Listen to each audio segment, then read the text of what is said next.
ආයිබෝවන් සුබෝදෑසනක් අපි අද මාධ්‍ය සාකච්ඡාවකට මේ අපි හැම සංගමයක්ම ඒකාබද්ධ වෙලා පරාඨා නීතිය යටතේ කතා කිරීම පිණිස මේ පිටුවාගත්ත මේ සංගමයේ තුල අද මේ පවත්වන මාධ්‍ය සාකච්ඡාවේදී මම නියෝජනය කරන සුළු හා මධ්‍යම ප්‍රමාණීය ව්‍යවසායකයන්ගේ සංසදීය වෙනක ලාංකික එක්සත් සංසදීය සභාපති හැටියට මට ඇත්තටම අපිට ඇත්තට දැන් කියලා අපි ඇත්තට හෙම්බත් වෙලා තියෙන්නේ යන්න පුළුවන් හැමතැනටම ගිහිල්ලා තියෙන්නේ. එතකොට මහ බැංකුව අධිපතිතුමා කියනවා අපි කිසි තැනකට ගියේ නැtei කියලා. අපි මේවා ගැන කිසිම තැනක අනිසිලත උල්ලංඝනය වෙන පරිදි උල්ලංඝනය වෙනවයි කියලා රපෝර්තු කර නැහැයි කියලා. එතුපහ මන් දන්නේ මේ ලෝකේ ලංකාවේ ඇතුළතට ජීවත් වෙන්නේ කියලා මට විටින් විට ඔබතුමාලාගෙන් අහන්න කැමතියි. ඒ එක්කම ඔබතුමාලා පාවිච්චි කරන වචන ඔබතුමාලාගේ මානසික තත්වයේ යටතේ පාවිච්චි කරන වචන නම් ගන්න ක්‍රියාමාර්ගත් ඒ වගේම වෙලා තියෙන්නේ කියන තැන මං අද පුන පුනා කියන්න කැමතියි. මොකද අද අපි මම ව්‍යවසායකත්වයේ දරන ව්‍යවසායකාවක් හැටියට අවුරුදු 23ක ව්‍යාපාරයක් කරගෙන ගිහිලා දැන් කරගන්න බැරි තත්ත්වයටපත් වෙලා දැන් අපේ ව්‍යාපාර වැහිගෙන ගිහිල්ලා යන තත්ත්වයටපත් වෙලා තියෙනවා මේ අලුත් බදු ක්‍රම ප්‍රතිපදාව මතක. එතකොට බදු පැට බදු පනවලා ඉවර වෙලා අපේ මූලික අයිතිවාසිකම උල්ලංඝනය කරලා තියෙන ව්‍යවසායකාවක් හැටියට ව්‍යාපාරයක් කරගෙන යන තැනැත්තියක් හැටියට අපි මේ බදු වලට මිරිකිලා අපේ ප්‍රාග්ධනය දැන් ඔබතුමාලා හූරා කනවා ඔබතුමාලාගේ ආණ්ඩුව නඩත්තු කිරීම පිණිස. එතකොට මෙතනදී කොච්චර අසාධාරණයක් වෙනවද? අපිට අපේ ආයෝජනය පිණිස අපේ ආර්ථිකයේ යම් කිසි ප්‍රමාණයකට ස්ට්‍රීම්ලයින් කරගන්න අපි යොදවන්න තියෙන අපේ ප්‍රාග්ධනය දැන් බදු මතට ලෙස පරිවර්තනය කළා. ඔබතුමාලා දැන් බදු පස්සේ පන්නනවා හැම සුළු හා මධ්‍යම ප්‍රමාණීය ව්‍යවසායකත්වය හා හැම ව්‍යාපාරික මේ රටේ ලොකු පොඩි හැම ව්‍යාපාරිකයෙක්ම දැන් ලොකුම ප්‍රශ්නයකට මුහුණ බාලා තියෙන මේ බදු ප්‍රශ්නේ. මේ බදු වලින් යම් කිසි සහනයක් ලැබිලා මේ බද්දෙන් යම් කිසි කරන ලබා ගන්න බද්ද හරි දෙයකට පරිවර්තනය වෙලා හරි දෙයකට ආයෝජනය වෙනවා නම් කමක් නැහැ. මේක සුදු අලියෙක් නඩත්තු කරන්න ආණ්ඩුවක් නඩත්තු කරන්න ආණ්ඩුවේ අවශ්‍යතාවයේ මත මේ පටවන බද්දෙහිඳ අපි මූණ පාලා තියෙන ප්‍රශ්න ගොඩකට ඔබතුමාලාට තේරෙන්නේ නැද්ද? දෙයි හම්දුරුනේ ආකන්ඩිෂන් කාමරවල හිටියට යථාර්ථයේ තේරුම් ගන්න. ඔබතුමාලා මේ පරාඨා නීතිය කාටවත් උල්ලංඝනය වෙන්නේ නැහැ. උල්ලංඝනයක් වීමක් නැහැ. මේ පරාඨා නීතිය කිසි කෙනෙකුට බලහත්කාරකමක් වෙන්නේ නැහැ කියලා. මේ බද්දක් පටවලා මේ ව්‍යාපාරයක් කරගෙන යන්න බැරි තැනදී මේ පරාඨා නීතියේ යටතේ මිනිස්සුන්ට වෙන අසාධාරණය ඔබතුමාලාට තේරෙන්නේ නැත්නම් මේ මානුෂිකත්වයකින් බලන්න බැරි මානුෂීය කියන්නේ හෘදයට දැනෙන අනුකම්පාවක් නැති මිනිස්සු නම් මේ රට පාලනය වෙන්නේ මේ රට ගන්න තීරණ ගන්නේ ඔබතුමාලාට මං කියන්න කැමති කරුණා කරලා රටේ ආර්ථිකයේ දෙස බලන්න ආර්ථිකයේ සංකෝචනය කරලා අද ව්‍යාපාර නඩත්තු කරගෙන යන්න බැරි තැනටපත් කරලා තියෙනවා. මම නියෝජනය කරන ඇඟලුම් ක්ෂේත්‍රයේ 159ක් අද ව්‍යාපාර වැටිලා තියෙනවා. ඔබතුමාලා කඩේකට ගිහිල්ලා බලන්න ගන්න මිනිසුන්ට ගන්න බඩු තිබුණට ගන්න කෙනෙක් ඉන්නවද කියලා. එතකොට මේ ව්‍යාපාර කරගෙන යන්නේ කොහොමද? අපි කර්මාන්ත ශාලාවක් පවත්වගෙන යන පැනැත්තියක් හැටියට මට මේ කර්මාන්ත ශාලා දැන් මම එකින් එක වැහිලා දැන් මගේ කර්මාන්ත ශාලා ටික වැහිගෙන යන තත්යකටපත් වෙලා තියෙන්නේ ඔබතුමාලා මේ අරගෙන තියෙන තීරණ මත. එතකොට මේ හැමෝම මේ ප්‍රශ්නෙට මුහුණ දෙනවා. මේ හැමෝම අන්තිමට වෙන්නේ ඔබතුමාලාගේ ක්‍රියාපටිපාටියේ හින්දා රටේ ආර්ථිකය ඝාතනය කරලා මානුෂීය අයිතිවාසිකම උල්ලංඝනය වෙන පරිදි වැඩ කරන්න එපා කියලා මං කරුණිකව ඔබතුමාලාගෙන් ආයාචනය කරන ජනාධිපතිතුමනි ඔබතුමාට ඇයි මේ ගැන තීරණයක් ගන්න බැරි දැන්වත්? බොහොම ස්තුතියි.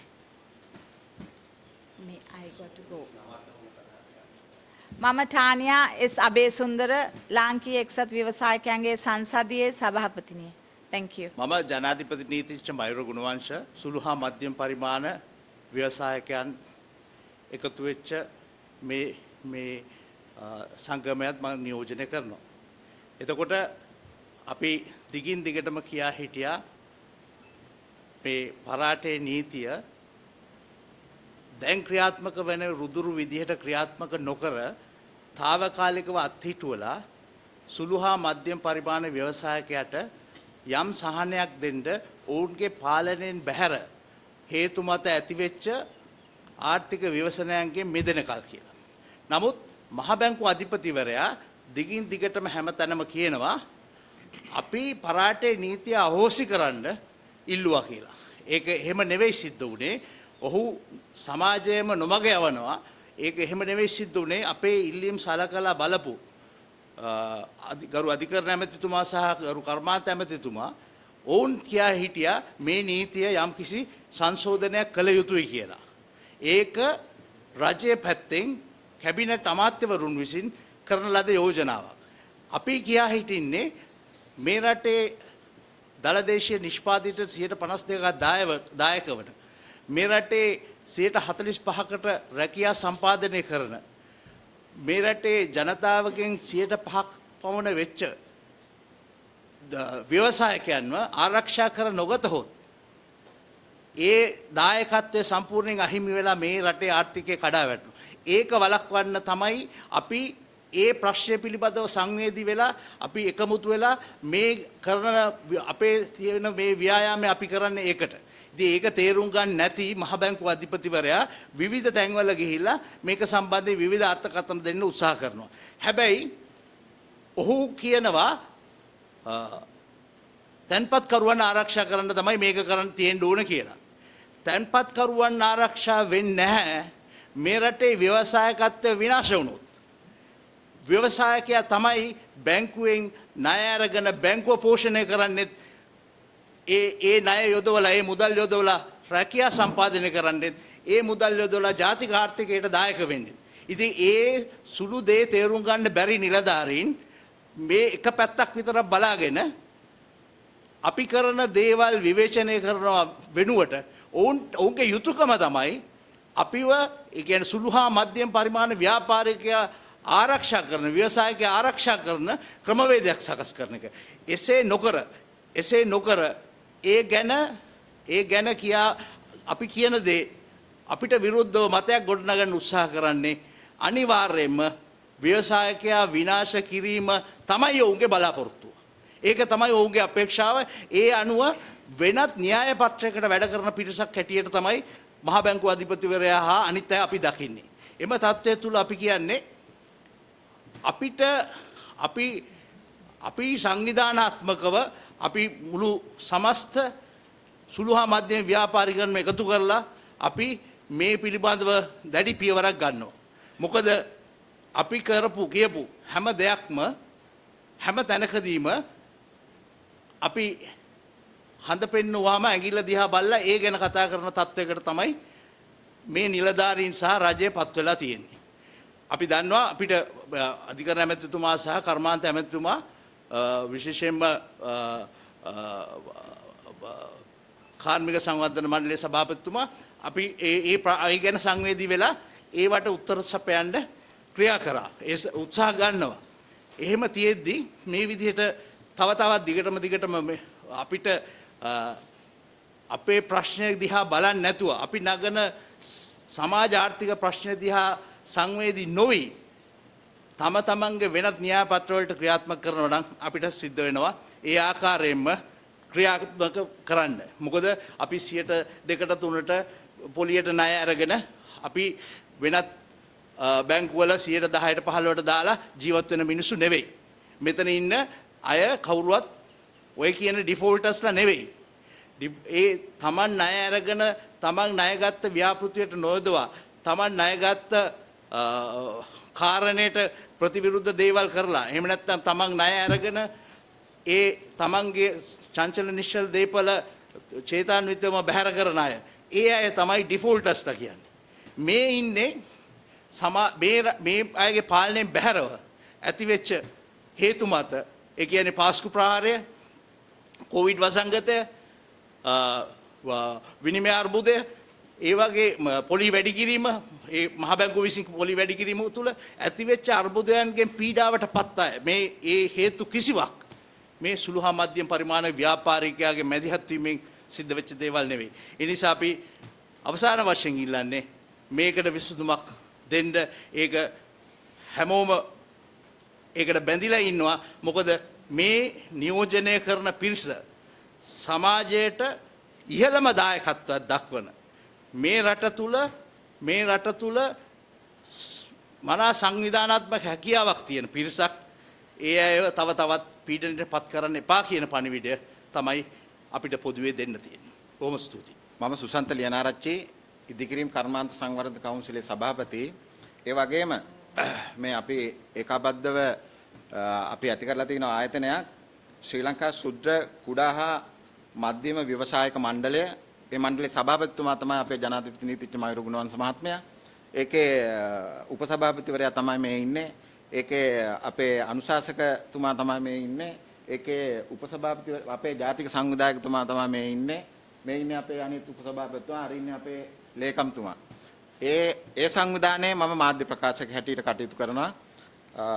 දැන් අපේ ජනාධිපති නීතිඥ අපේ සභාපතිතුමා ප්‍රකාශ කර පරිදිත් අපේ තානියා ප්‍රකාශ කර පරිදිත් අපි බොහොම අසරණ තත්වයකට පත් කරපු මහ බණ්ඩාගාර අධිපති නන්දලාල් වීරසිංහ මැතිතුමා ඔබ මාධ්‍ය තුල පහුගිය දැනට දවස් 2කට උඩදී ප්‍රකාශයක් නිකුත් කරා. ඔබ මාධ්‍යයට ලංකාවේ මේ ඒගොල්ලෝ ඇති කරගෙන යන ආර්ථික සැලසුම් ක්‍රියාවලිය 2027 වෙනකන් මේක මේ විදිහට තමයි කරගෙන යන්නේ කියලා.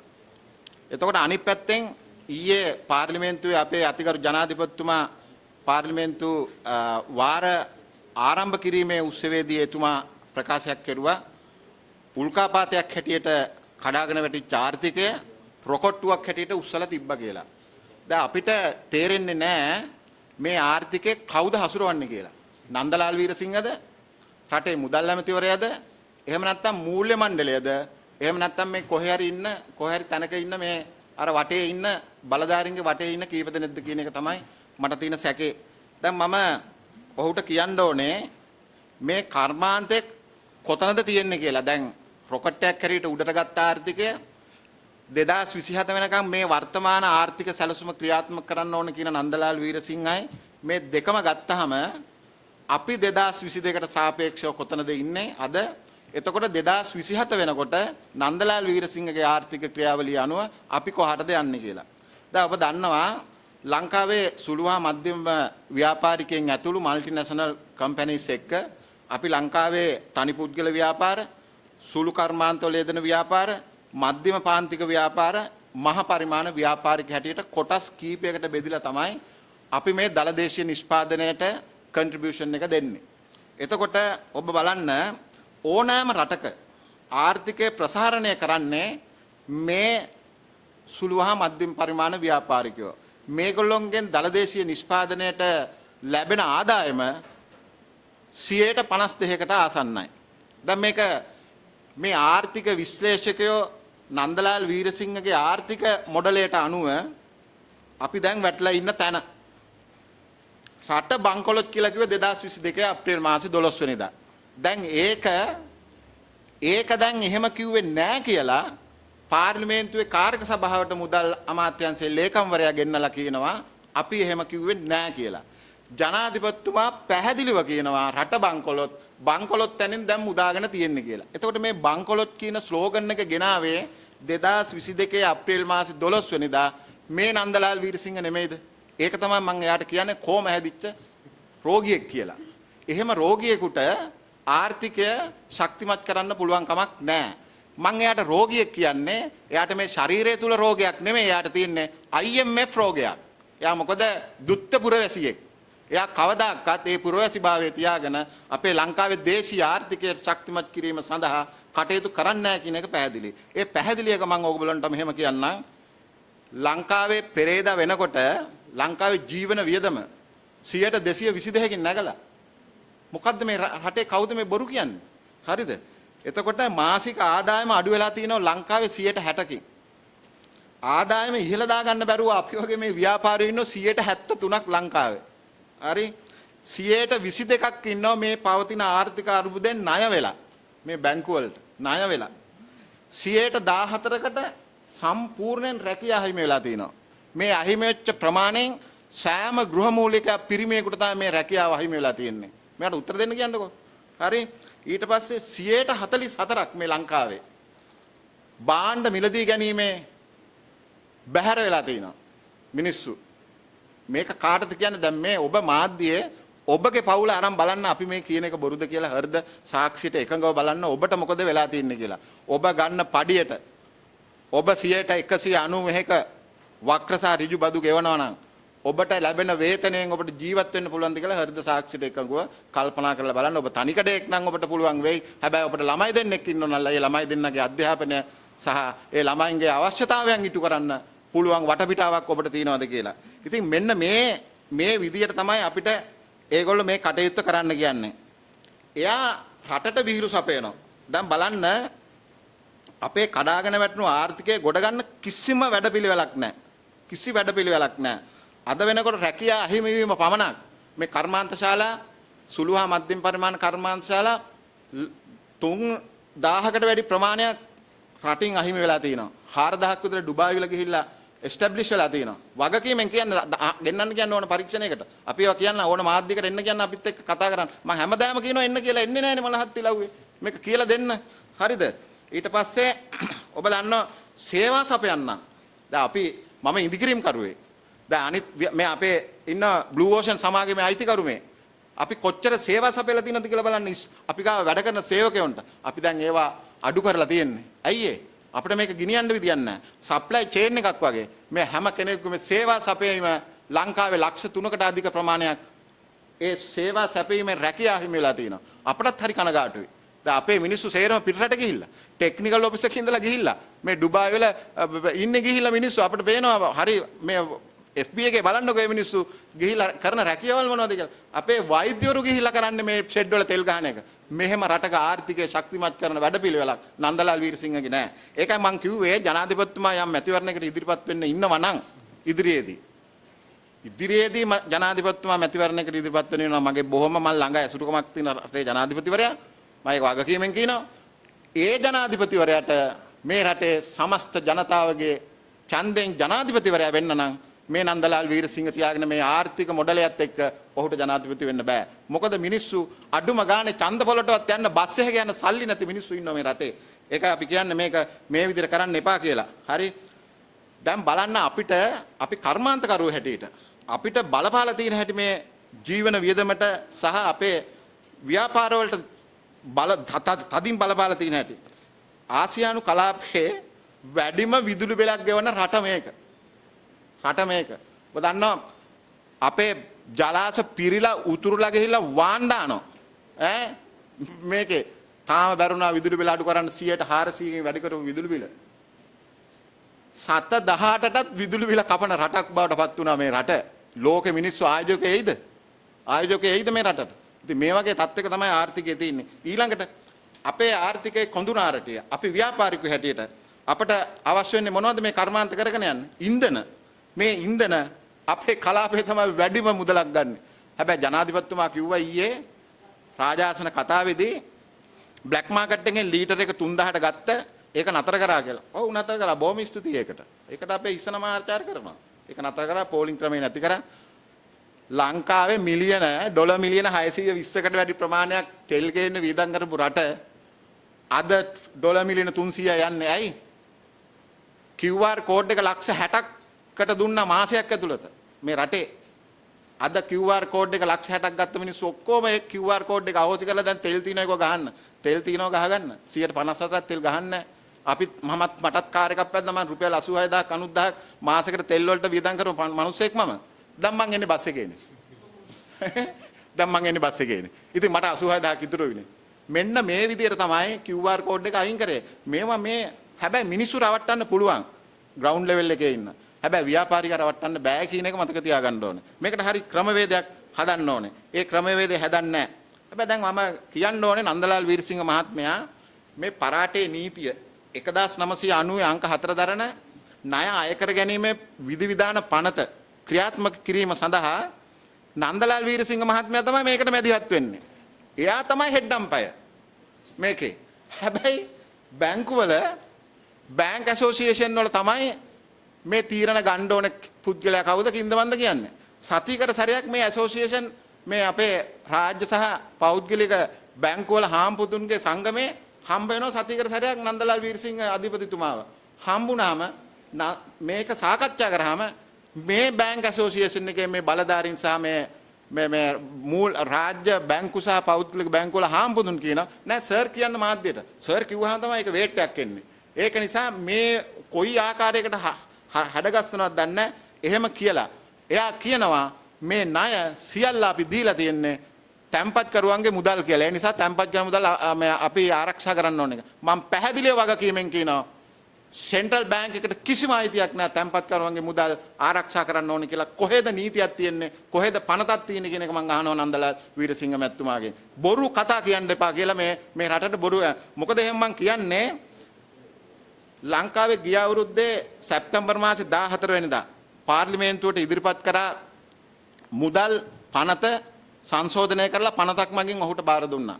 ඒ පනතේ පැහැදිලිව තියෙනවා කිසිම වගකීමක් ගන්නෙ නැහැ මේ බැංකු වල තැන්පත් කරලා තියෙන මුදල් වලට. ඒකට ප්‍රධාන හේතුව තමයි ඒ මුදල් වලට වගකීමක් ගන්නෙ නැත්තේ සුළු ඩිපොසිටර්ස්ලාගේ මුදල් වලට රක්ෂණ ආවරණයක් තියෙනවා. ඒක විතරයි බාරගන්නේ. දැන් IMF එක උපදෙස් දීලා තිනවා මේ පනත සංශෝධනය කරන්න කියලා ඉක්මනින්. ඕන දැන් ඊයේ රාජාසන කතාවේදී ජනාධිපතිතුමා ප්‍රකාශ කරා මේ මුදල් පනත අපි විශේෂ විධාන පනත සකස් කරමින් පවතිනවා කියලා. ඔන්න ඒක එනවා. ඔන්න දැන් අද ඔබට කියනවා මම එකක්. ඒ පනතේ සඳහන් වෙලා එනවා එක බැංකුවකට විතරයි 100% ආරක්ෂා කරන්නේ. අනික කිසිම බැංකුවකට කිසිම මුදලක් ආරක්ෂා කරන්නේ නැහැ අපේ බැංකුවල. ආරක්ෂා කරනවා ඔබගේ රුපියල් ලක්ෂයක් බැංකුවේ තියෙනවා නම් ඒ ලක්ෂයට රුපියල් 130යි. ලක්ෂයට 30000යි ආරක්ෂා කරන්නේ. ඉතින් දැන් මේක නොකිය නන්දලාල් වීරසිංහ මේ බැංකුවල තියෙන දේශීය මුදල් ටික සතියෙන් සතිය බැංකුවට අරගෙන බැංකුවේ මේවා වැඩි පොලියට අරගෙන බැංකුවලින් සුළු හා මධ්‍යම පරිමාණ ව්‍යාපාරිකයට ව්‍යාපාරයක් කරගන්න පුළුවන් විදිහට ඕඩි එකක්වත් පහසුකමක්වත් දැන් බැංකුවල දෙන්නේ නැහැ. දැන් මේ කියන විතර ආර්ථිකය ශක්තිමත් නම් අපිට ඒ දේ කරලා දෙන්න ඕනේ. එහෙම කරන්නේ නැහැ. ඒක නිසා තමයි කියන්නේ මේ නිෂ්පාදන ආර්ථිකය ශක්තිමත් කිරීම සඳහා ජනාධිපතිතුමාගේ සංකල්පය උනේ නිෂ්පාදන ආර්ථිකයනේ. මේ ආර්ථිකයට සැලසුමක් නැහැ. ඇයි සැලසුමක් නැති හේතුව කියන්නම්. පහුගිය අවුරුද්දට සාපේක්ෂව අපේ ලංකාවේ වෙළඳපොළ ආර්ථිකයේ 9.1කින් හැකිලිලා තිනවා. අපි ගිය අවුරුද්දේ ඇමරිකානු ඩොලර් මිලියන 13901යි මේ අවුරුද්දේ ඇමරිකානු ඩොලර් මිලියන 1193යි 9.1කින් අඩු වෙලා තියෙන්නේ. අපේ ඇඟලුම් අපනායකනේ. ඇඟලුම් අපනායනය ගත්තාම අපි මේ ෂර්ට් එකක් කල්ලිසමක් කමීසයක් අඳින්නේ ලස්සනට මෙහෙන් ගෙන්නලා ඒක අඩු වෙලා තියෙනවා ගිය 2022කට සාපේක්ෂව ඇමරිකානු ඩොලර් මිලියන 438කින් අඩු වෙලා තියෙනවා. ඇඟලුම් කර්මාන්තයේ අපේ අපනයන ආදායම ඇමරිකානු ඩොලර් මිලියන 4239කින් අඩු වෙලා තියෙනවා. එතකොට ප්‍රතිශතයක් හැටියට ගත්තොත් 19කින්. එතකොට රබර් ආශ්‍රිත මේ අපනයන එතනින් ගියාම කුෂිකාර්මික අපනයන මේ සේරම ඔක්කොම අඩු වෙලා තියෙනවා.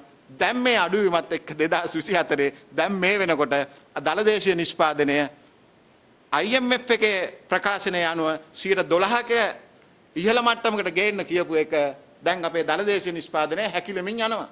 මේ හැකිලෙමින් යන හේතුව ඔබට හරි සරලව පැහැදිලි. ලංකාවේ දේශීය වෙළඳපොලේ ඇමරිකානු ඩොලරය මිලදී ගැනීම සඳහා අපේ ව්‍යාපාරිකයෝ අපි ඒ පිළිබඳව හොයන්නේ නැහැ. අපිට වැඩක් නැහැ. ඒ නිසා තමයි ගිය මාසයේ සිට මේ මාසයේ අද වෙනකොට මේ රුපියල 1.7කින් මේ රුපියල අති ප්‍රමාණය වෙලා තියෙන්නේ. ඒක නිසා තමයි ඩොලර් මිලදී ගන්නෙ නැහැ. ඩොලර් මිලදී ගන්න නැති වුණාම දේශීය වෙළඳපොලේ තියෙන ඩොලර් ටික මහ බැංකුව විසින් ලබා ගන්නවා.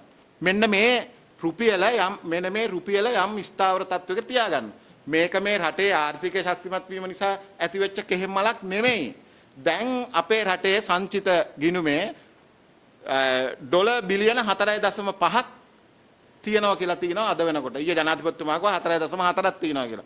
දැන් ඔබ හිතන්න ඩොලර් බිලියන 91ක් අපි ණයක් හැටියට ගෙවන්න තියෙනවා. ජනාධිපතිතුමාගේ ප්‍රකාශය අනුව මම මේ කියන්නේ. වැරදි කියන්නේ නැහැ. එතකොට එතුමාම කියනවා මේ ණය ගෙවන්න ගත්තොත් අපි අවුරුද්දකට ඩොලර් බිලියන 3 ගානේ ගෙවන්න ඕන කියලා. ඔබ ඩොලර් බිලියන 91 බෙදලා බලන්න 3ෙන් අපි අවුරුදු කීයක් යනවද මේක ගෙවා ගන්න.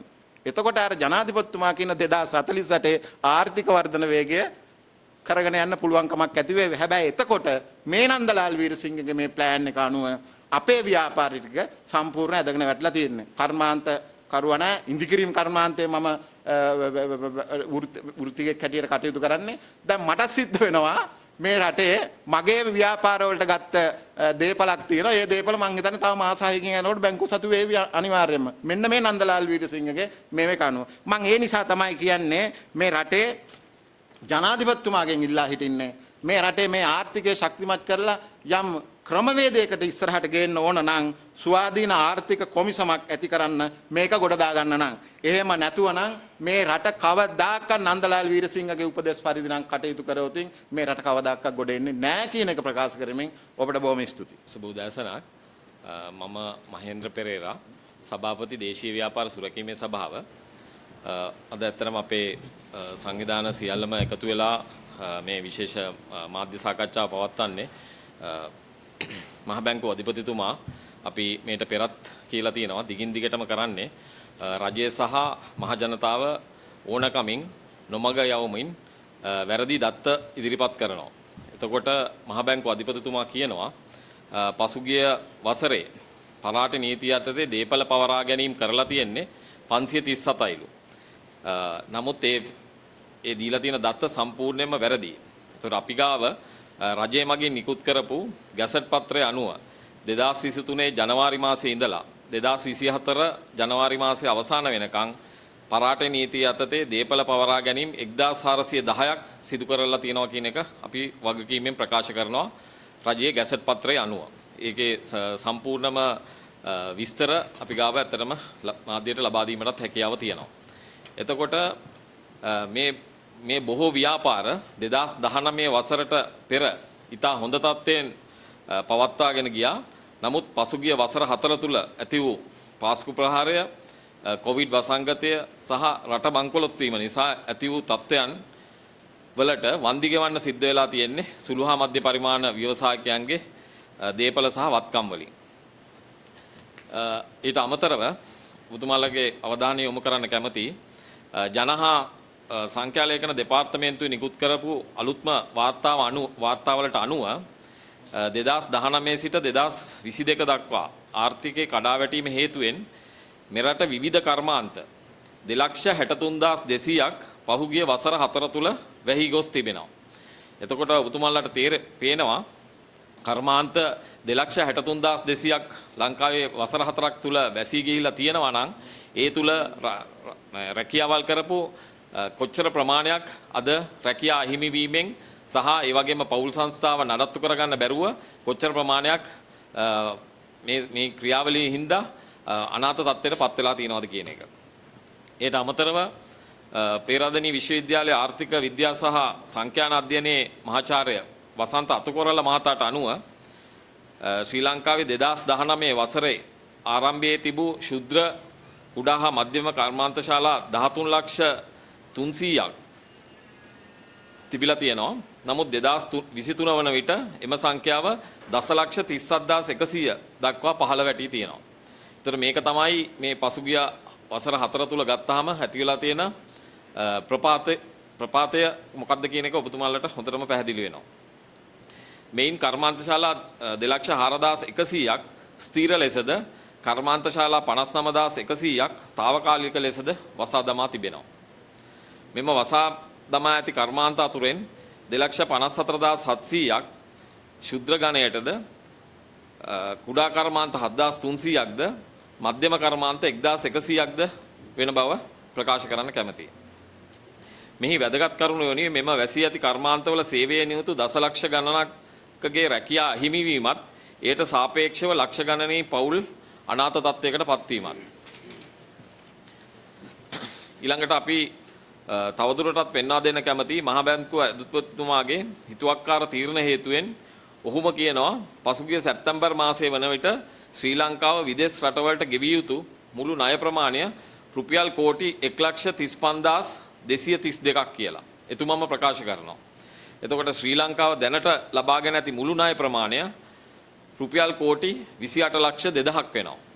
මේ ණය ප්‍රමාණය ගෙවන්න අවම වශයෙන් අවුරුදු 40ක් ගත වෙනවා.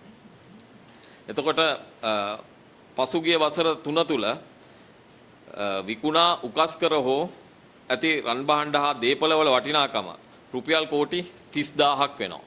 පහුගිය වසර 3 තුල. එතකොට ඒට අමතරව පසුගිය වසර තුල ගත්තොත් අපි අපේ අපනයන ආදායම ඩොලර් බිලියන 13ක් වන විට ආනයන වියදම ඩොලර් බිලියන 22ක් බවට පත් වෙලා තියෙනවා. එතකොට හැම අවුරුද්දකම අයවැය පරතරය ඇමරිකානු ඩොලර් බිලියන 9ක් සහ 10ක් අතර හිඟයක් බවට පරිවර්තනය වෙලා තියෙනවා. එතකොට මේ අපි කතා කරේ ව්‍යවසායක පැත්ත. ඊළඟට අපි ගත්තොත් පෞල් සංස්ථාව පැත්තෙන් ගත්තොත් මේ වෙලාව වෙනකොට ලංකාවේ තුන් වේල ආහාර සපයාගත නොහැකි පෞල් සංඛ්‍යාව ලක්ෂ 60කට වඩා වැඩි. ඒ වගේම අද වන විට නිවාස ලක්ෂ 10ක විදුලි කප්පාදු කරලා තියෙනවා. ඒකට මූලිකම හේතුව විදුලි බිල් ගෙවා ගැනීමට බැරිවීම හේතුවෙන් විදුලි බිල කප්පාදු කරලා තියෙනවා. විදුලිය කප්පාදු කරලා තියෙනවා. ඒකට ඔබතුමාලාට පැහැදිලිව පේනවා ඇති මේ පහුගිය වසර 4 තුල මේ ක්‍රියාදාමය තුල අද රටපත් වෙලා තියෙන තත්ත්වය මොකක්ද කියලා. ඉතින් ඒකින්ද අපි මේ සියලු මේක නැවත නගා හිටුවීමට ඇත්තටම හැකියාව තියෙන්නේ සුළු හා මධ්‍ය පරිමාණ ව්‍යවසායකයන්ට. මොකද අපේ දායකත්වය 52%කට වැඩි දල ජාතික නිෂ්පාදිතයට. ඉතින් ඒකින්ද අපි ජනාධිපතිතුමාගේ කාරුණික අවධානය යොමු කරන්න කැමති මේකෙදී මේ සුළු හා මධ්‍ය පරිමාණ ව්‍යවසායකයන් නගා නැගී සිටීමට තියෙන මූලිකම බාධකය වෙන්නේ ඔවුන් විසින් පහුගිය වසර 4-5 තුල ලබාගෙන තියෙන මේ බැංකු ණය ගෙවා ගැනීමට නොහැකි වීම. එතකොට ඒකට අපි මේ ණය ප්‍රතිව්‍යුහගත කරලා සහ මේ පරාටි නීතිය යම් කාල සීමාවකට අත්හිටවලා මේකට සහනයක් ලබා දෙන්න කියන එක තමයි අපි දිගින් දිගටම ඉල්ලුම් කරේ. එතකොට මේකට තියෙන මූලිකම බාධකය තමයි ද්විත්ව පුරවැසි මහා බැංකුව අධිපතිතුමා. එතකොට එතුමා ඇත්තටම අපිට පේනවා එතුමා කටයුතු කරන්නේ විශේෂයෙන්ම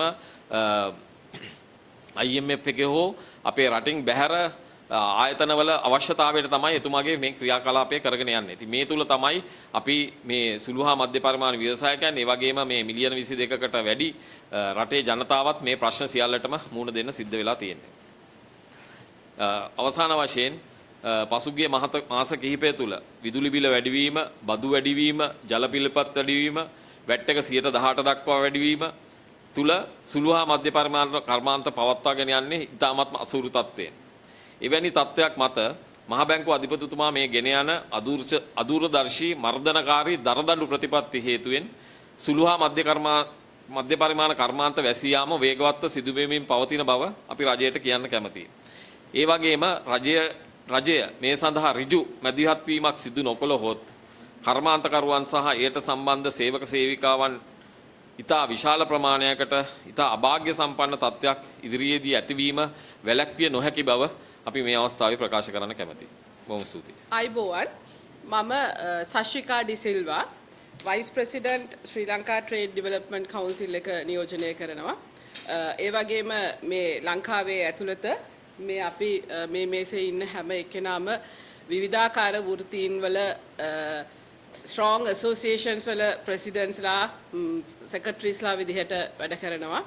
අපි ඇත්තටම මේ අපි සියලු දෙනාම එකතු වෙලා සුසාත කිව්වා වගේ මේ දැනට අපි පොදුවේ මුණ දෙන ප්‍රශ්න උදෙසා අලුත් අපි ඇසෝසියේෂන් එකක් කරහා මේ මාධ්‍ය සාකච්ඡාව කරන්නේ. ඒකේ MSME Chamber of Sri Lanka, ඒ කියන්නේ micro small medium entrepreneurs ලගේ එකතුවක් තමයි මේ අපි නියෝජනය කරන්නේ. මේක හරි දැවැන්තයි. ඒකේ දැවැන්තය කියලා කියන්නට හේතුව මේ අපි නියෝජනය කරන හැම ඉන්ඩස්ට්‍රි එකකම ඇතුලේ දැවැන්ත ව්‍යවසායකත්වයක් ඉන්නවා. ඒතර එක ඉන්ඩස්ට්‍රි එකක් නෙමෙයි හැම ඉන්ඩස්ට්‍රි එකකම මේ දැවැන්ත ව්‍යවසායකත්වයත් එක්ක තමයි මේ අපි හැම එක්කෙනෙක්ම නායකත්වය දෙන්නේ මේ ලංකාවේ තත්ත්වේ. ඒ වගේම තමයි මම ලංකාවෙන් එපිට ස්විට්සර්ලන්තයේ vice president Chamber of Commerce and Trade Swiss Sri Lanka South East Asia කියන කොටසෙත් වැඩ කරනවා.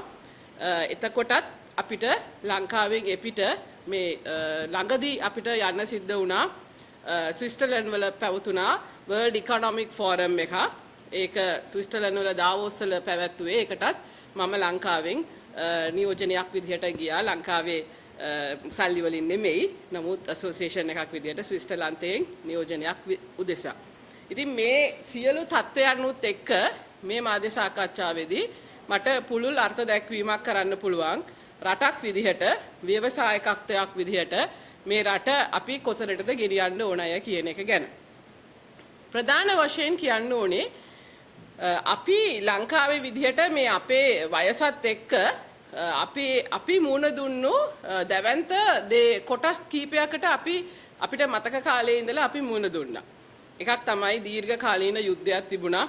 ඒකත් එක්ක අපි දුක් විඳපු ජනතාවක්. ඒ වගේම තමයි ඒකත් එක්කම ඊස්ට් ඇටැක් එකක් තිබුණා.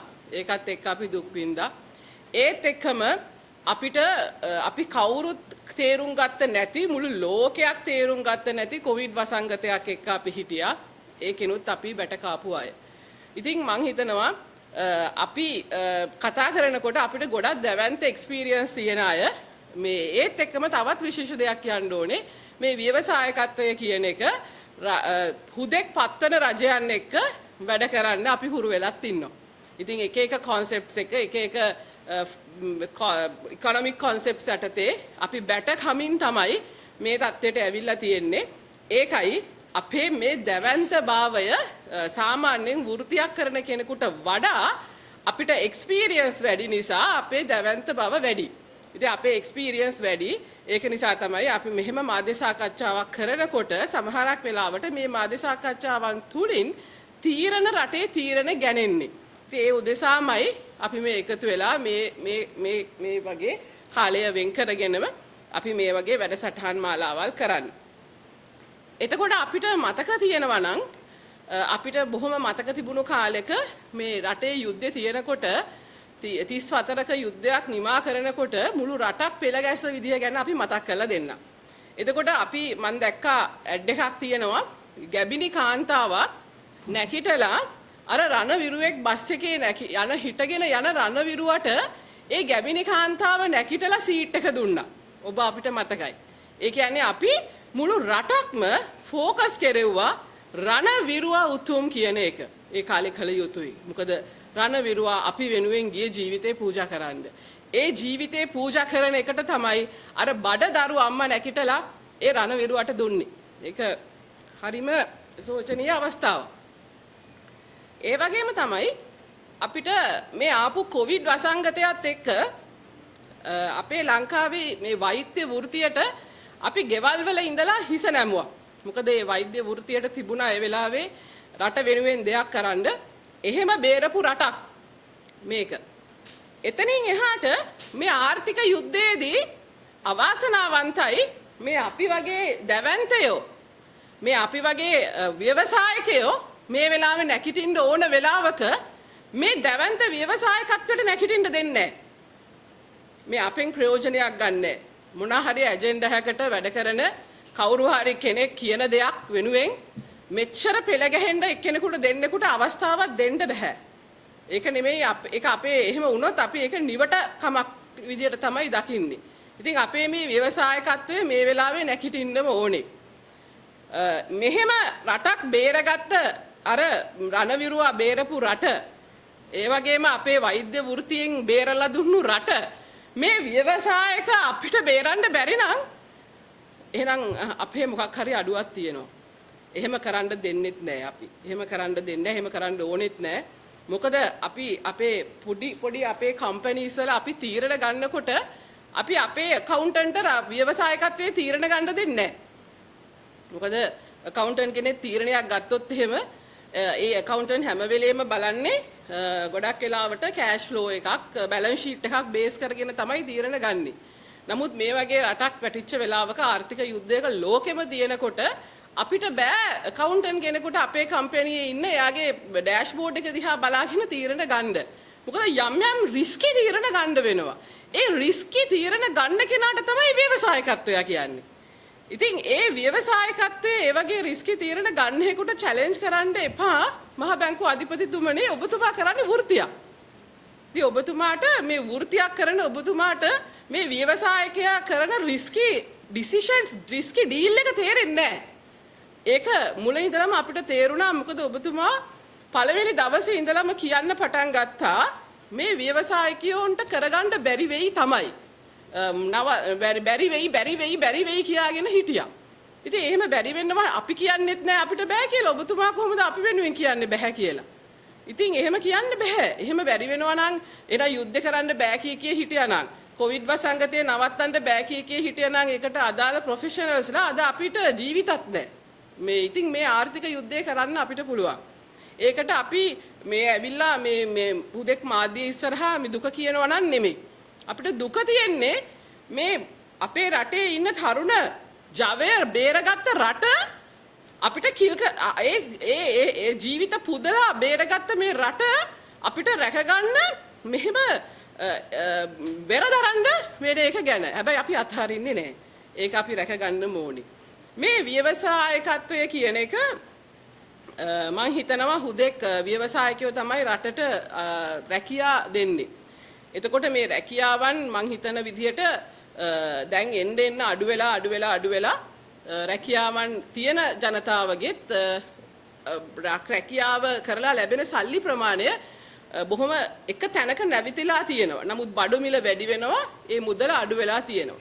එතකොට ඇත්තටම ගත්තොත් මේ මානව සම්පතට මානව අයිතීන් උල්ලංඝනය කිරීමක් මෙතන වෙනවා මේ නීති සම්පාදනය කිරීම තුලින්. එතකොට එහෙම වෙන්න දෙන්න බෑ. එතකොට අපි මුල ඉඳලම කිව්වා අනිත් එක තමයි අපි මේ හුදෙක් මේ හැම ව්‍යවසායකයක්ම හොඳින් බැංකුත් එක්ක වැඩ කටයුතු කරනවා. නමුත් යම් කොටසකට උවමනා කරනවා යම් මොකක් හරි වෙන ඇජෙන්ඩා එකකට වැඩ කරන කට්ටියකට උවමනා කරනවා මේක පර්පස්ලි මේ ව්‍යවසායකත්වයේ කිල් කරන්න. ඒක ඇජෙන්ඩා එකක් වෙන්න ඕනේ. නැත්තම් මේ රටේ ජීවත් වෙන ඕනම ව්‍යවසායකයෙකුට තේරෙනවා මේක ගොඩ ගන්න ඕන විදිය. මොකද හැම එක්කෙනාම මේ දවස්වල කියනවා මම මහ බැංකුව අධිපති වුණොත් මම නම් දන්නවා මේක කරන විදිය කියලා. මේ පොඩි ඉස්කෝලේ යන දරුවෝත් කියනවා. ඉතින් එහෙම හැම එක්කෙනාම කියනකොට ඉන්න මහ බැංකුව අධිපතිට මේක නොකර ගන්න බෑනේ. ඒකයි අපි හැම වෙලෙම ඉල්ලන්නේ මේ දුවැත්ත පොරවැසියෙකුට දෙන්න එපා මේ රටක තීරණ ගන්න කියලා.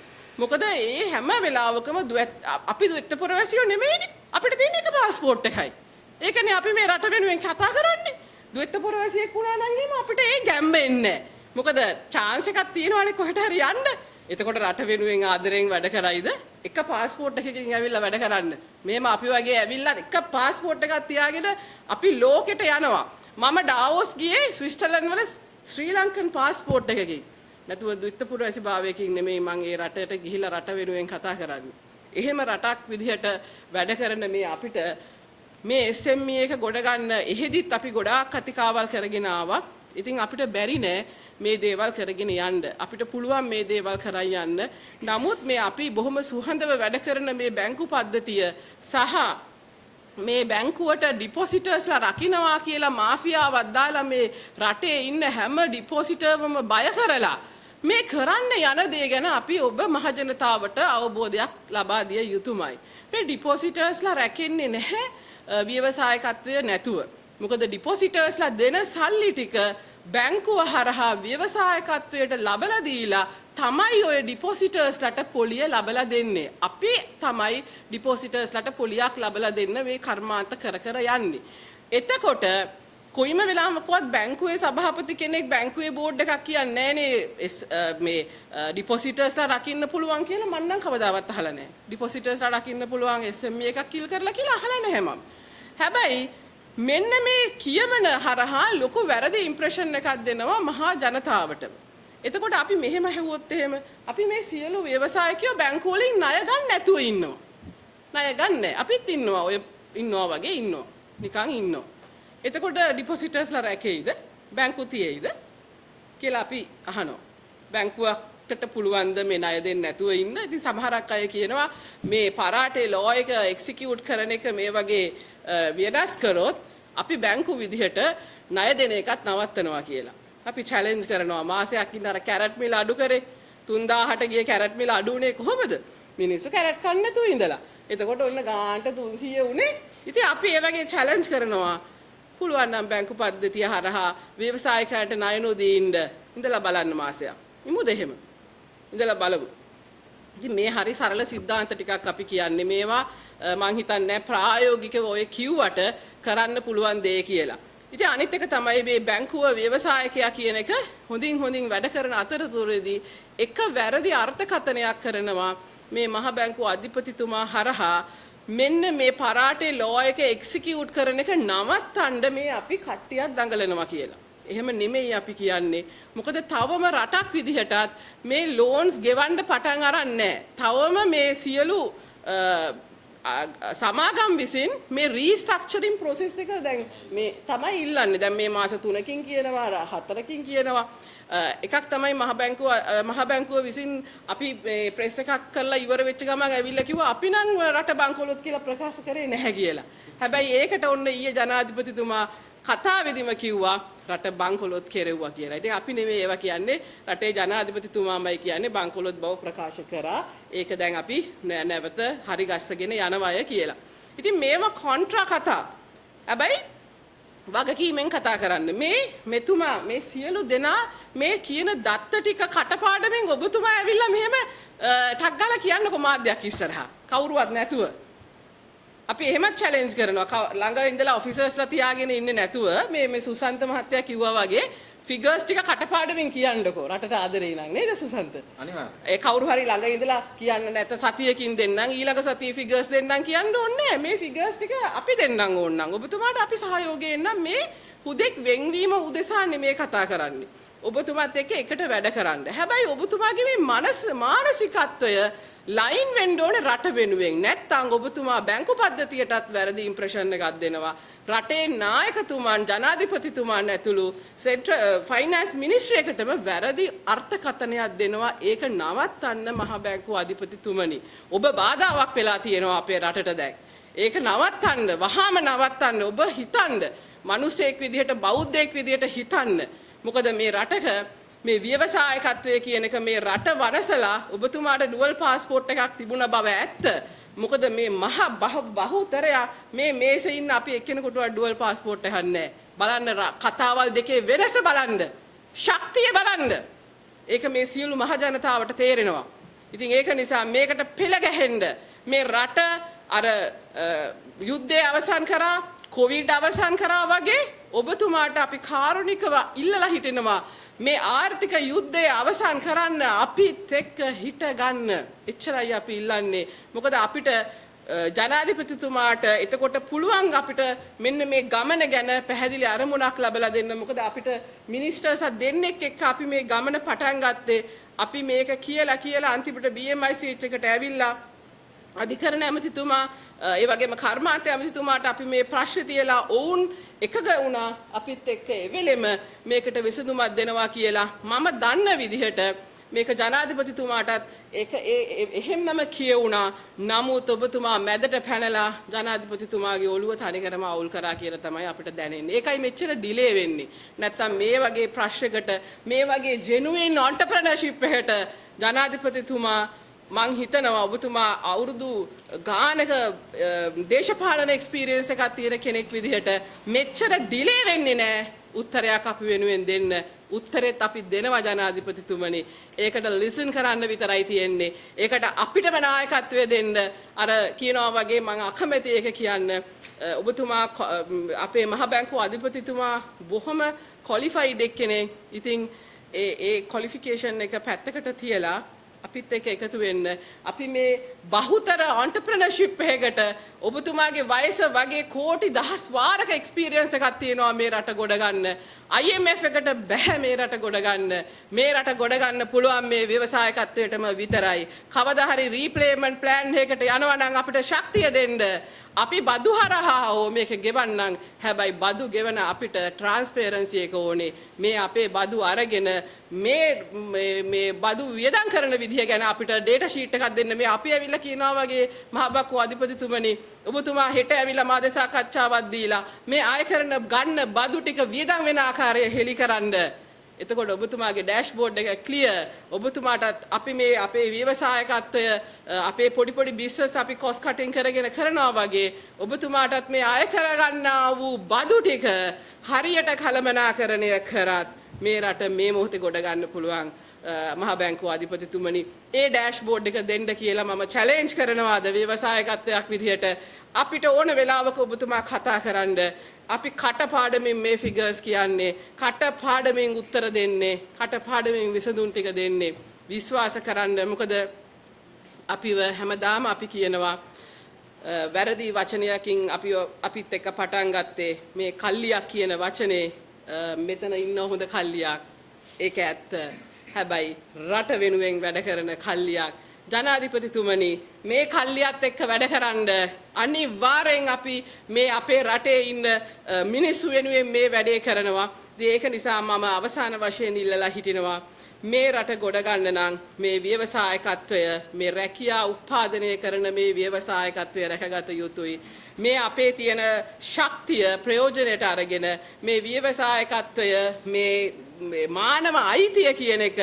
උල්ලංඝනය කරන එක වළක්වන්නට අපි ඒකට පෙළ ගැසෙමු වැඩි කල් ගන්න එපා මොකද මේ අපේ මේ ව්‍යවසායකත්වය හරහා ඉන්න ජනතාව බහුතර ජනතාවක් මේ ජනතාව නැත්තම් නොමග යනවා මොකද ප්‍රශ්න ඇති වෙනවා සමාජීය ප්‍රශ්න මෙතුමාලා කිව්වා පොට්ටික ගන්න බැරි වුණාම විශේෂයෙන් මේ කාන්තාවට මම කියනවා කාන්තාවක් විදියට gedara තීරණ ගන්න ප්‍රධාන වෙන මේ කාන්තාවට අද බඩු ටික ගන්න බෑ දරුවෙක් ඉස්කෝලේ යවන්න බෑ එතකොට රටේ ඉදිරි තීරණ ගන්නේ මේ කාන්තාව ශක්තිමත් කරන්න නම් මේ කාන්තාව ශක්තිමත් කරන ස්වාමි පුරුෂයාගේ රැකියාව ලබලා දෙන්න මේ අපි කණ්ඩායමට හැකියාව තියෙනවා ඒක නිසා ඒ තැන රකින්න රටක් රකින්න නම් මේ පවුලේ ඉන්න ප්‍රධාන ආදායම් සම්පාදනය කරන මේ පිරිමි පාර්ශවය රැකිය යුතුමයි නැත්තම් කාන්තාවට එකතු වෙලා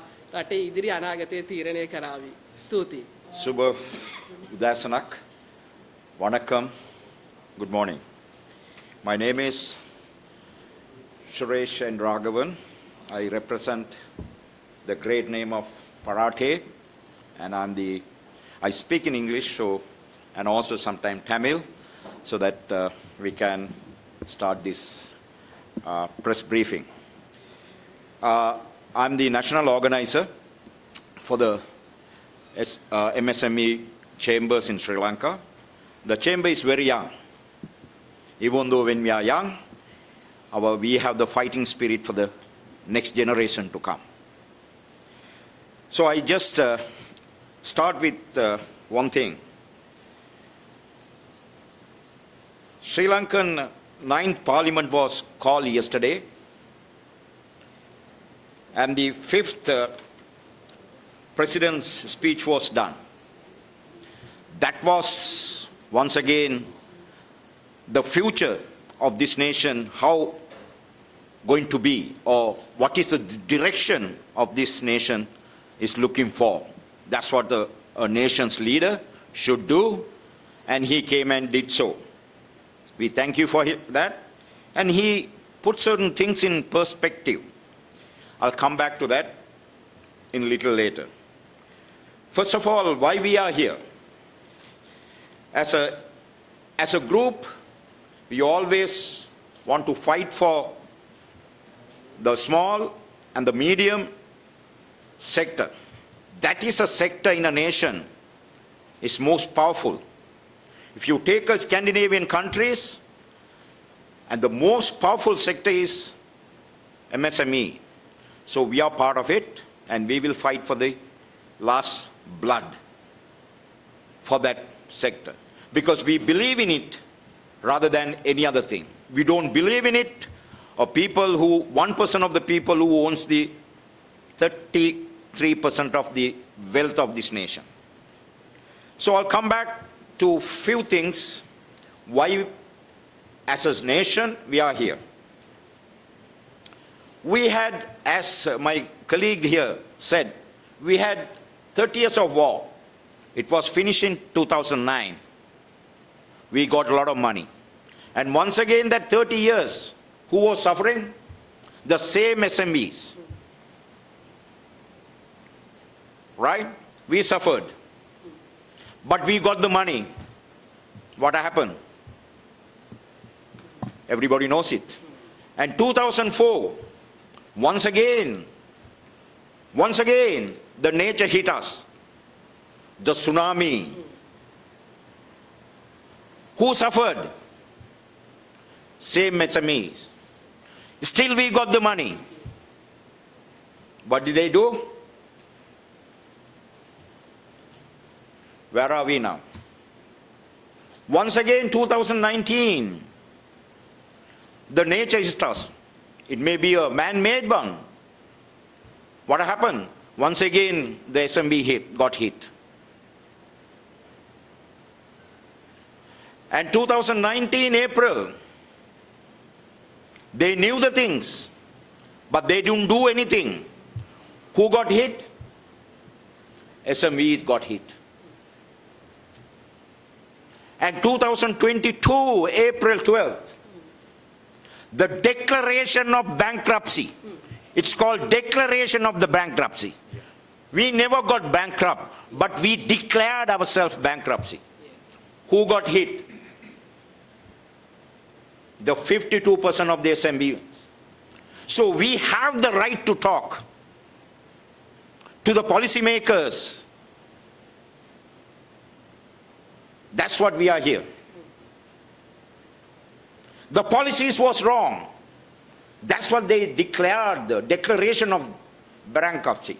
It came from the central bank, who were working for 36 years plus, the same set. Now they are saying, oh, they declare the bankruptcy. What are they saying now? Oh, we are trying to restructure the country out of the bankruptcy. So I wonder, as a policymakers, what they are doing. In a corporate situation, if the chairman make that company bankrupt, what do the shareholders do? Just asking. So I need the answer for that from our policymakers. But thank God, we have somewhat independent judiciary. We have a judiciary which is independent. They came out and they said, yes,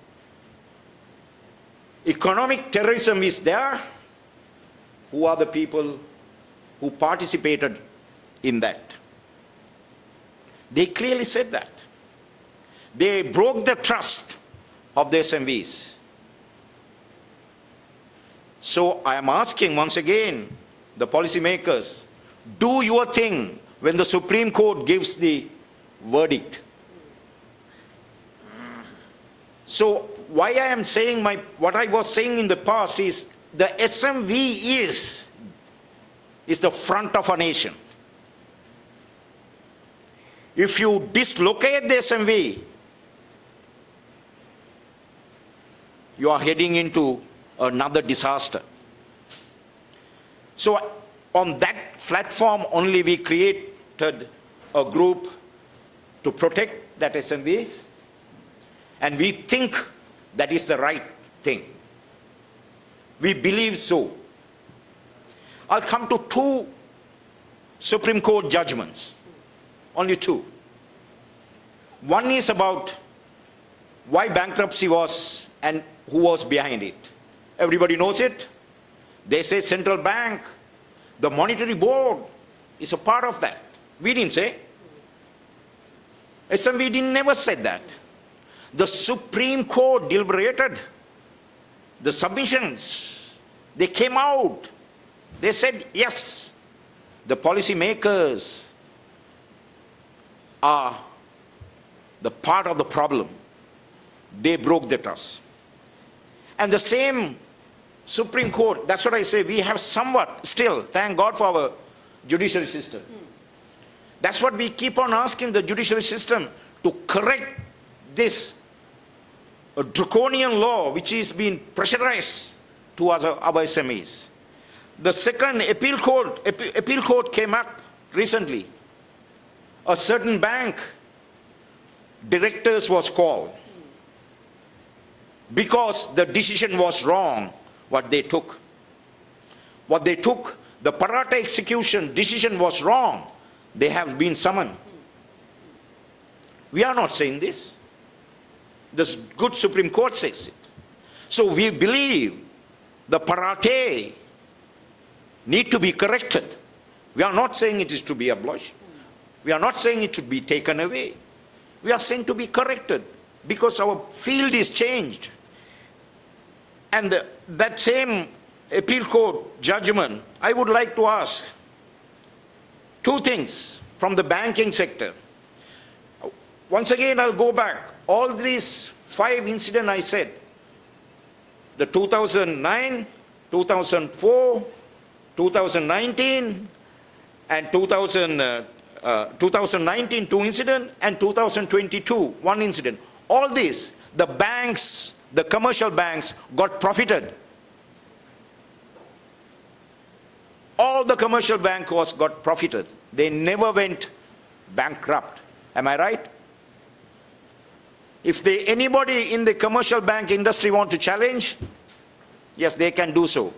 I'm here, and we are here. We have data, we can produce ourselves. Coming back to once again, the judgment which was given recently to a famous bank. The director board was summoned, and they was asked to come, and they are given, they have been told, this is the judgment. The judgment was reading out like this. The commercial banks never mention the interest rate, how much they charge by the client. Client only has 190 million, and with the interest it's around 210, but Parata execution was done for 240 million. So the court realized the court's job has been taken by a set of directors who thinks the nation judiciary can be corrected by them. That is wrong. We need to protect the SMVs. The second question that I will ask from the same judgment, Sri Lankan Central Bank need to investigate. And they were coming out and saying, yes, we have a lot of investigation done. I would ask one thing. Have they investigated after Parate whether they have been, the customers had paid off? None, as far as. None has been paid off, even though bank has sold more than the recovered amount. These are the things which came out from that. And the paper ads only they do not do physical auctions. All these directors in an AC room, they do the Parate execution of a line of our SMVs. What we say is, come out. If you can do it proper with the transparency. And also CBSL have to get involved.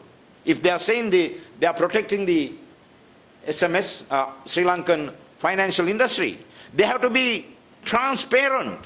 I question the CBSL whether any commercial bank has paid any money back to the customers after Parate execution.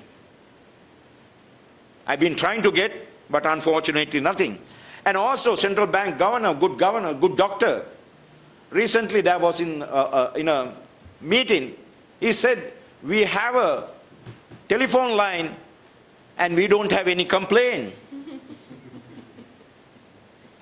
And I can send him a lorry load of complaint that my clients gone, and we have gone to complain to him personally. So in this nation, misinformation, misinterpretation, misleading is the name of the game. I will request the policymakers to do the due diligence when the bureaucrats and others come with the figures and information. So I come back to my third point.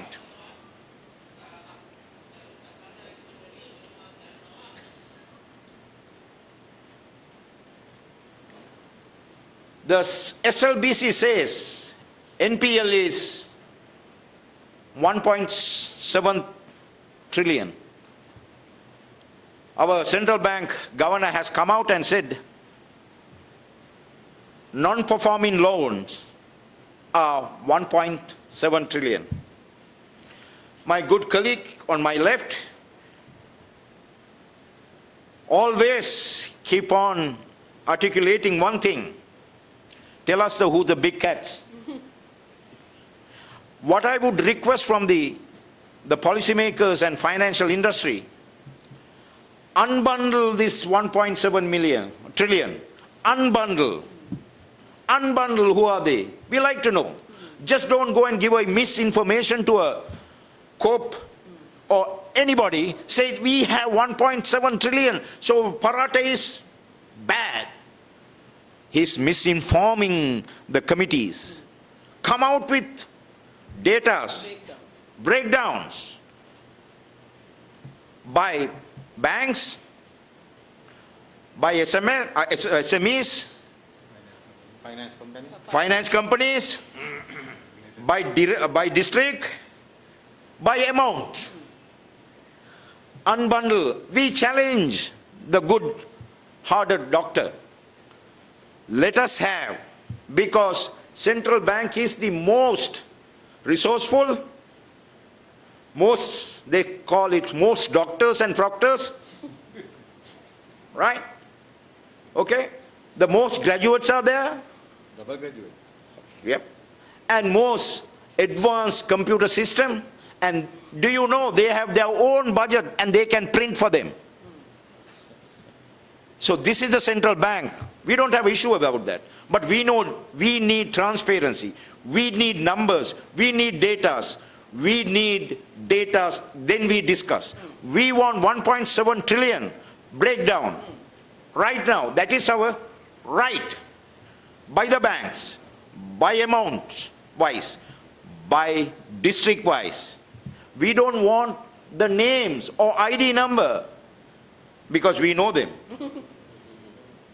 So do not accuse MSME. We are the front line. Save there a lot of people's job. We are in front line. We are the buffer for so many issues in this nation. So many. And these central banks, professors and doctors, they were never there when they need us, when we need them. So I come to my fourth point. Our president came out. He supported us actually. He supported us. And he said, and he will do the restructuring of a nation within another 6 months. Another 6 months, huh? So same thing as SMBs we are asking. Yes. Restructuring, not taking. We need restructuring. And he said, one thing he said, I just want to quote from him, right? I want to quote this, which our president has told. After 77 years, we got a surplus, 2023. That's good. If a nation doesn't pay the debt, of course, you become surplus. That's what we are asking to SMBs as well, from the commercial bank. We want debt to be restructured. Then we also can Say profit, we are profitable. We are profitable, we supply the nation. Yes. I am with my president, and I want what he's talking, I want him to walk too. Give us that theory. We want to be surplus. Stop our debt. Am I right? We want surpluses. Give us the surplus. Stop our debt. We make SMV surplus and we make the economy great again. So he was not wrong. He was asking only 6 months because IMF is saying no, yes, no, yes. It's supposed to come December, and it said after that they said it's coming on January, but the president has come out and said give me 6 months. I've been representing a lot of SMVs with commercial banks. They are not willing to give the time for restructuring. But a nation as a nation, president comes out and says, give me 6 months. I don't, he's right. So that's what we are asking from the central bank and commercial banks. We need restructuring window. I'm not going away from what president say. We will make the SMVs surplus too. If the commercial banks restructure and tell us stop paying your at least the interest component of last 4 years. Interest component of last 4 years. 2019, Easter attack, COVID, and declaration of bankruptcy is not our case. It is by the policymakers and people who were behind the seat made the policies. What we are asking is, for that 4 years, do not take interest from us. Stop. Then don't execute parate. Then we will be surplus too, sir. And I'll go back to once again and to his good speech, which he says, in 2022, the balance of payment deficit was 1.9% of GDP. But by the end of 2023, the country achieved surplus. As a SMV, from 2019 and onwards, we are being executed by a law. So we request from our president, we read your mind and you read our mind too. We want the debt to be stopped for a time period. Give us the grace. Give us this breathe so that we will support your dream to make this nation great again and this economy great again. I will come to the last point of mine. The IMF is looking at certain things to give us the second,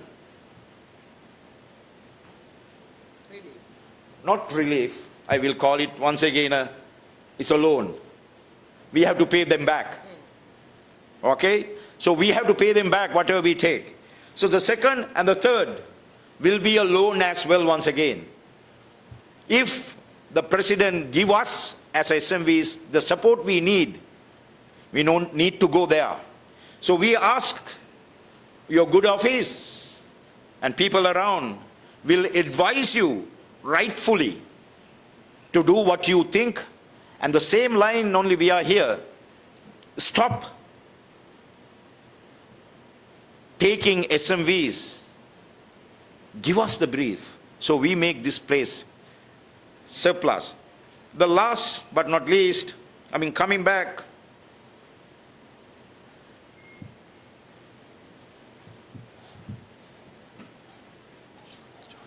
yes. The other, once again, I'll go back to the two Supreme Court judgment. When the Supreme Court has given a judgment, I think some of us are in high office, still we are contempting the court. It clearly says, whoever vindicated and the judgment was given, so they have to, I have a doubt whether they can hold the position what they are holding now, because Supreme Court has given the judgment. So my question is, for the legal fraternity to come out, legal mechanism to come out and challenge this. The last one, as my colleague is saying that, yes, the time is up for me. We can be, the president didn't touch, he said 750 billion was loss-making companies in the state. 759 billion was loss. We didn't make that loss. So the corruption, he has not spoken. He only spoke about the loss. We are taking more loans to pay that.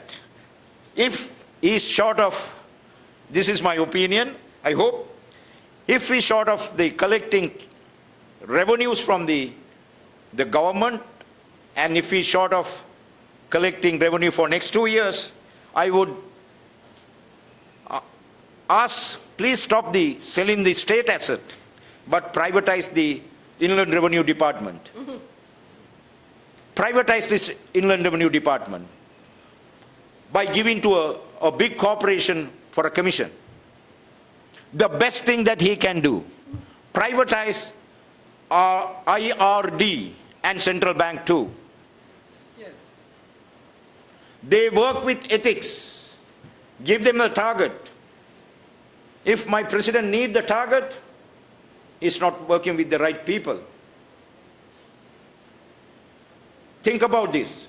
We are in uncharted territory. We are in a deep ocean. So I will request the finance minister, as a president of the nation, stop selling the state asset, that is our asset, to any government or any countries, but make privatization of Inland Revenue Department and give them a target. Give it to KPMG or anybody else. Say, if you bring this much of revenue to this is your commission. So everybody will be in line. We are here to pay tax. The tax shouldn't be cover up for corruption. We are not against tax, but the tax should be transparent and it should be for the nation's benefit. It's not for the cover up of certain individual or certain authorities or certain policymakers. So, saying that, and I wish this year will be a good year for our president, and he will listen to our cries, and we are begging him. And he was the part of the whole scenario of this nation, and I think he knows more than me and everybody else here, is to make the right judgment for next 6 months. I will request to look at Inland Revenue to be privatized. Give them the target. That is my challenge. Don't privatize anything else. Then you will sell our assets to the other nation. Privatize the IRD. I know the commissioners, and I'll tell you the last one.